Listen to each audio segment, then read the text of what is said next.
भुवनेश्वर सरपंच अन्नपूर्णा देहुरी संबोधित।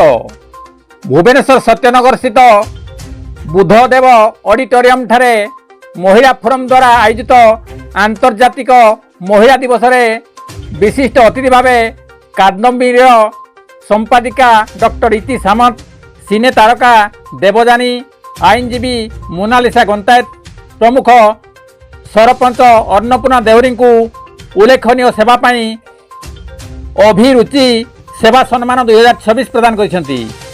तृणमूल स्तर में लोकंक सेवा जारी रखी लगातार भावे 4 थर सरपंच भावे निर्वाचित होइथिबारु तांकू एही सम्मान प्रदान कराइछि।